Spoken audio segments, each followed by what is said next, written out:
Hi guys! Good morning! Kamusta po kayo? Welcome back dito sa Gandara SRU channel for showbiz update. Andito na naman nga po akong muli nagbabalik. Ang nagmamaganda ninyo ka Diyos Masang Kimpa, wala na nga pong iba, ang lokaret na si Gandara SRU. Upang maghatid sa inyo ng latest update and fresh happenings patungkol kina Kim Chiu and Paula Avellino. And para nga sa umagang ito, ang tatalakayin natin at pag-uusapan ay mayroon nga pong kinalaman sa pilot episode ng ipinalit po sa The Alibay. Kung saan, mas malaki pa rin po ang nakuha natin mga kakipi. Pero bago po ang lahat, sa mga di pa nakaka-subscribe sa ating channel, pakiclick lang po tayo na ating subscribe button at notification bell na nariyan sa baba upang kayo po ay maging updated at ma-notify tuwing may bago tayong chika at balita hinggil sa Kim Pao. Basta mga balita na may kinalaman kina Kim Chiu and Paula Avellino, sagot na nga po natin yan.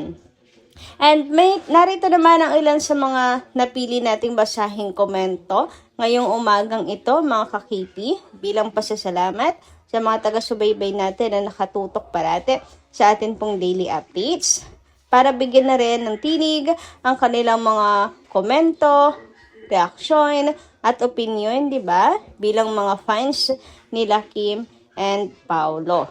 And ang first commenter nga natin para sa umagang ito, hayaan nyo na i-shoutout ko po kayo at sa pamamagitan lamang nito ay mapasalamatan ko kayo. And eto na nga, basahin at pag-usapan na natin ang comment ni Ma'am Day Magiyat. Paano yan, Gandara? Kung sakaling hindi maayos sila Kim, may tampo sila sa ABS, meron pang world tour sila. Ano na mangyayari? Naalala ko nga pala, Gandara, last year ba yun na meron din project si Paolo na naiwan din sa GMA na sila ni Lovie Fo na nandoin. Ang pangalan ni Paolo na itutuloy din, nakalipat na si Paolo sa ABS. Nagawa na nila yung linlang ni Kim. Hindi na siya sumama doon. Tapos sinabi niya na umayaw na siya. Parang ganyan din yung sa kanila ni Nadine. Andun pa nga ang pangalan, pati mukha ni Paolo. Sa TARP, sinabi niya na hindi na siya kasama doon. Kumbaga, siya na yung umayaw. Huwag sabihin walang kontrata yun. Tapos siya, pa nagsabi na hindi na siya kasama doon sa project na yon. Dahil sa kasalukuyang bumabakod na siya kay Kim. Na kesyo, baka daw masaktan si Kim. Noon, ayaw niyang magselos daw si Kim. Bakit kayon nagawa niyang iniwan niya si Kim? Pagising natin kinabukasan, nasa France na si Paolo, nagja-jogging na. Kaloko talaga to si Paolo. Ora-orada, nagpapalamig na si Paolo sa France.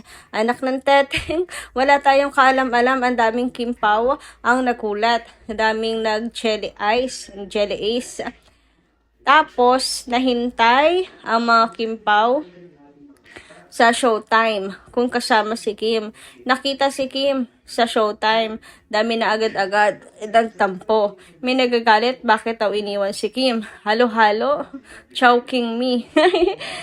May lumabas pa na ibang girl daw ang kasama. Pinapalabas sa Secret GF daw. Hay nako, ilang araw din ako sa Showtime nakatutok dahil lang kay Kim. Panay nga ang tokso nila kay Kim after 3 days. Wala si Kim sa Showtime. Sabi pinasunod na.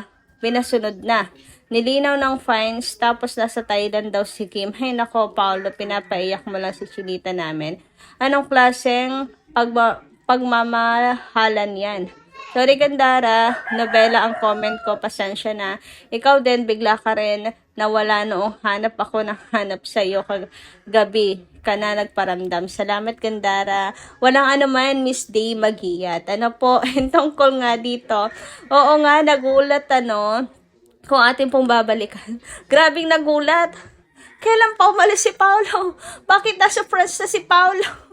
Ang dami talaga, pati ako nagulat din. Like, parang wala namang balita nasa airport si Paolo. Walang gano'n. Basta, bigla na lang siya nasa France. Tapos ang caption pa, magiging tahanan niya ng mahaba-habang panahon. Magiging tahanan niya Ibig sabihin, mahabang panahon siyang mag-i-stay sa France. Kaya talaga, shock na shock ang mga Kim Pao fans. Totoong gulat na gulat. But anyway, wala naman. Pinasunod din naman niya agad si Chinita Princess at si Kim. Kung tayo po ay nagulat, pati tayo ay nagulat kasi si Kim ay doon din. Tumagal din sa France. At tungkol naman sa sinasabi niyo na bakit yung dating project ni Pao nagawa niya ng paraan na wag na talaga sumama, wag nang tapusin. Pero bakit yung kay Nadine hindi niya nagawa? Depende po kasi yan sa usapan. Siguro nag-let go na rin yung yung project na sinasabi niyo, hinayaan na lang si Paolo at nakahanap na rin ng iba, agad-agad din naman. Bakit kasi itong Viva Film hindi pumayag? Nasa negotiation din kasi yan. Baka hindi talaga pumayag. Nag-insist, baka naman ginawan din talaga na Paolo ng paraan. Pero hindi pumayag at nakipagmatigasan ng Viva. Pwedeng gano'n. So syempre, kaso po ang mangyayari niyan, kaya tuloy na lang, di ba? Ayaw rin naman ni Paolo magkaroon po ng problema. Kaya wag na po kayong magtampo kay Paula Avellino kung tinuloy pa rin niya ang project with Nadine Lustre. Okay na rin po yun. Na ano rin naman natin na patunayan na mahal talaga niya si Chinita Princess. Pumasa siya sa pagsubok. Anyway, dumako naman tayo ngayon sa comment po ni Ma'am Feli Rigondon. Shoutout po. Miss Gandara, bakit kaya dumadami ang bashers ng KP? Naawa tuloy ako. May magagawa lang ako. At bakit nagalit sila sa Kim Pao? Lalo na nang nagsabi si Paolo na mahal niya si Kim. Hindi ba natutulog ang mga lintik na bashers sa kakaisip ng paraan para buwagin ang Kim Pao? Ang walang hiyang Janine, maraming bashers ang binayaran para masira ang Kim Pao. Ipanalangin na lang nating mga Kim Paulansya na maging malakas ang pag-iisip at puso. Huwag magpadala sa mga devil. Sina Kim at Paolo. Mangiyak-ngiyak nga ako sa awa kina Kim and Paolo. Bakit ganon ang ginagawa nila?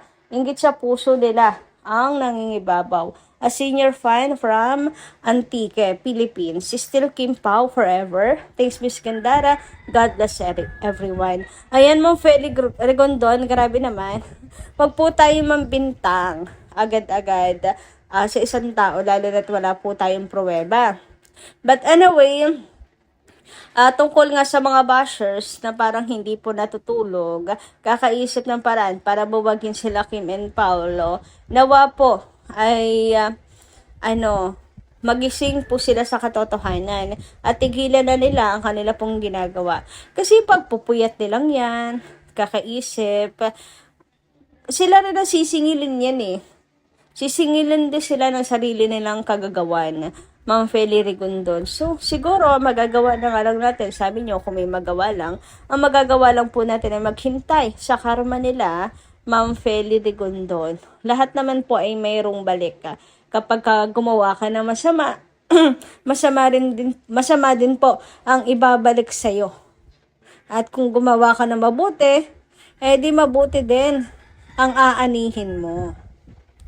So, simple lang naman po yun. Can't wait nga para matauhan ng mga bashers at magsisi finally sa mga ginagawa nilang hindi maganda. Anyway, dumako naman tayo sa comment po ni Ma'am Maria Perpetua Valiares. Shoutout po, Ma'am Maria. May boyfriend na si Nadine at mahal na mahalin na din ang boyfriend niya. Nandun nga din po yung boyfriend niya Even sa pictures na nandun si Kim, pati po boyfriend ni Nadine nandun din.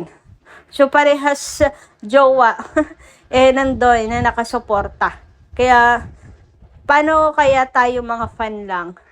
So yun na lang din po ang gawin natin. Suportahan at wag pong magtampo at magalit. Kasi may may approval ng commander. Commander talaga. So, andun po, nakasupport lang si Kim. Alam ni Kim Chu. Kaya naman, wala tayong karapatan na magalit. At hindi naman natin alam ang mga plano, bawat plano ng Kim Pao at bawat napag-usapan nilang dalawa. May mga bagay na secret pa rin talaga. Privacy nga na sinasabi.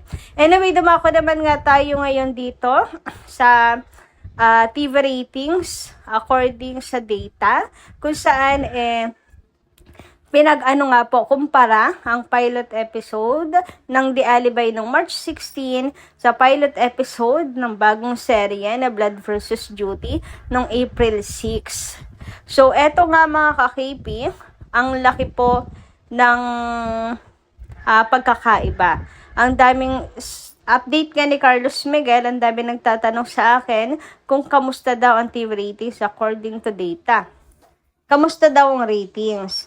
According to data, The Alibay, ang pilot episode po noong March 16, ang ratings po ay 5.6%. Samantala, ang TV ads naman ay 249. Samantala, ang Blood vs. Duty na new serye, ang pilot episode po niya noong April 6, ang ratings na nakuha ay 4.8%, samantala ang TV ads ay 199. O di ba lamang na lamang po ang Kim Pao? Kasi sa ratings pa lang 5.6 versus 4.8, tapos TV ads 249 versus 199. Ang laki po ng diferensya mga ka-Kim Pao. 'Di ba? So ibig sabihin mas inabangan po ng mga tao ang The Alibay nung pilot episode po dito. Ang laking kawalan din po nun nung ilan ang nawala sa kanila.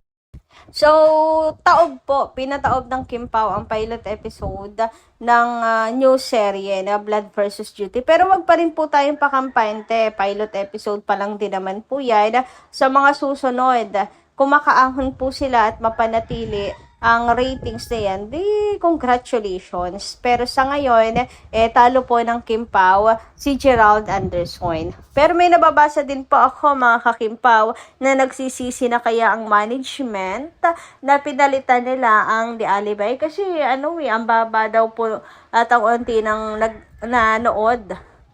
At ang onti ng ads. Ang importante yung ads po mga ka-Kim Pao Ang onti ng kinita nila sa Blood vs. Duty sa pilot episode pa lang nito. Compare po sa kinita ng The Alibay.